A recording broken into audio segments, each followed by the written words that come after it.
Okay, you guys, I'm back. Welcome to my kitchen again. I'm going to make our favorite Salisbury steak.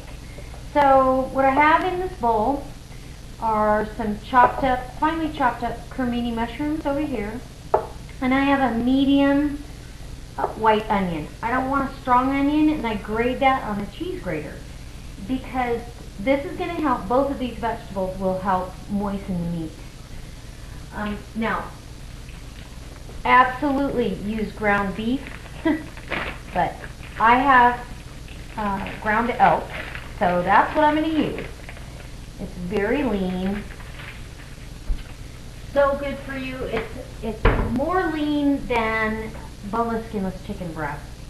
So to this, and this is, I would say that was 1.5 pounds. I'm going to do cracked pepper, salt. It's close to a meatloaf, but not quite. Got some kosher salt in here. Okay. This is onion powder, and I want a fair amount to enhance the onion flavor. I've got Worcestershire sauce, and I am going to make the gravy. Tonight I'm kind of in a hurry, and I've got to get up really early in the morning, and I've got a ton to do tonight, so I'm not going to make my gravy from scratch. I'm going to do packaged gravy and add to it, but that's okay. We like it that way too. So 3 tablespoons of Worcestershire for that 1.5 pounds of meat. And I have olive oil over here, and I'm doing this because there's really no fat in this. So a good tablespoon of olive oil. It will also help keep this moist. Salisbury steak should be really tender and moist. It should not be like meatloaf to me. Now that's my preference. You might have a different preference, and that's okay. That's what makes the world go round. Okay, and I want a good palmful of dried parsley. You could use fresh parsley. In fact, I might put some fresh in the mix here. And then I've got a can of cream of mushroom soup. You can make this out of your extended pantry, but again, I'm just going kind of quickly. This makes a big meal. This is just a fabulous meal. We're going to have this with mashed potatoes and the gravy and Salisbury steak and some broccoli with cheese on it. I don't know how it gets any better. Pretty sure. You don't add water to that. And then I also would like to add, and I know everybody from their childhood, or the majority of the people that watch me, because I look at the demographics, but the majority of everyone that watches me knows what this is. And I buy it at Smart & Final in this big quart size. It's a browning sauce. I put a tablespoon of that in there. It adds flavor, it adds color. All right, now I've got 2 in. I'm going to go ahead, and these are, it's going to feel really loose because of the soup and the other liquid condiments that we put in there. But you want that really soft consistency. Salisbury steak should be soft and yummy. So I'm doing these oval patties because that's traditional. All right, turn this down a little bit.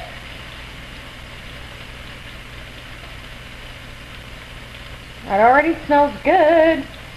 Anyway, I love Salisbury steak. It's like one of my all-time favorites. I don't think it feels more like home than if you have Salisbury steak. And I may have too many for this pan. That one was a little big. We'll make a smaller one here to fit in there. But that's really all you're doing. You're going to brown it on both sides. Then I'm going to pull them back out and then make my gravy, put them back in, and let them simmer in the gravy. So I'm really not... Okay, so I actually made a mistake in the recipe. It should have only called for, or I only used half a can of cream and mushroom soup. So these were really too wet. So I did add crushed up crackers and some breadcrumbs to tighten the whole thing up a bit, but I still want it really soft.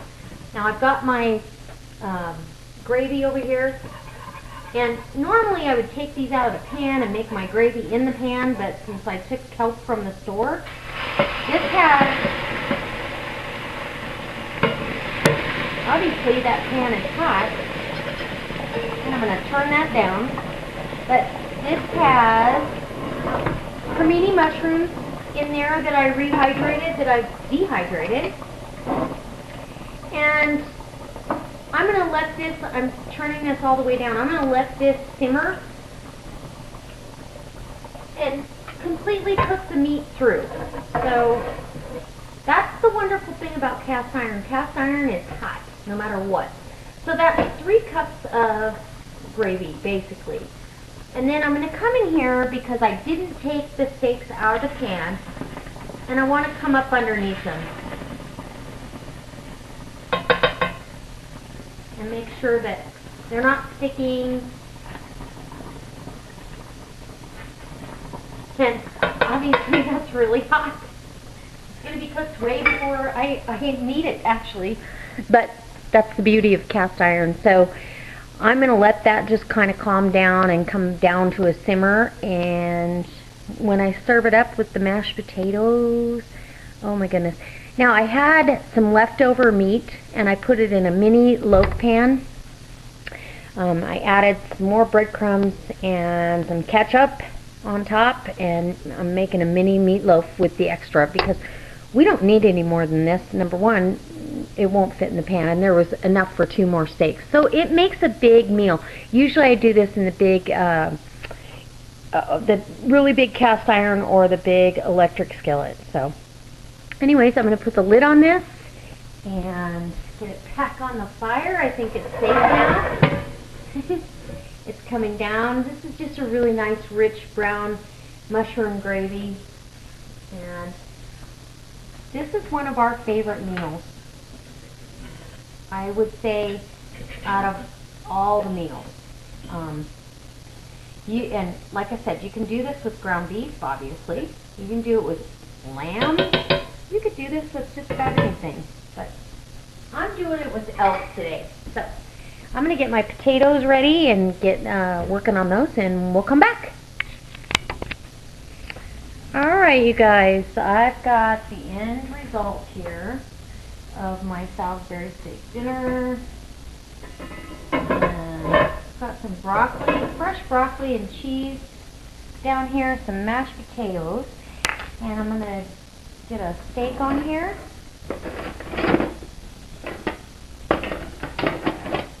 With additional gravy as well. So the problem is picking which one. I think that one looks good. Maybe some help. Maybe not. There we go.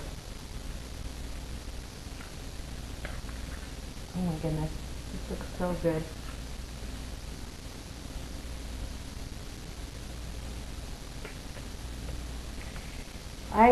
This is such a comforting meal too.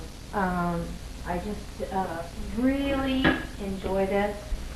My husband loves it, my children love it when they come home. I can't wait to have it. So I have filled out well with the potatoes, you know. And that meat is really moist and tender. So probably this time around maybe a little too moist and tender. But I'm going to take a little bite out of one of these, see how it came out. And the mushrooms and the parsley, amazing. Hold on here, I'm grabbing a bite. Perfect. It's really soft. It's not at all tight and hard. It's got a great mushroom and onion flavor, and that's what you want in a Salisbury steak for sure. So I hope this inspires you. I hope it maybe as you step outside a box that you're in and try something new. I mean, that's what life's all about, right? If you can't try something new, it's pretty hard to keep on going on. Okay, so this is my husband's plate for tonight, and I'll see you next time.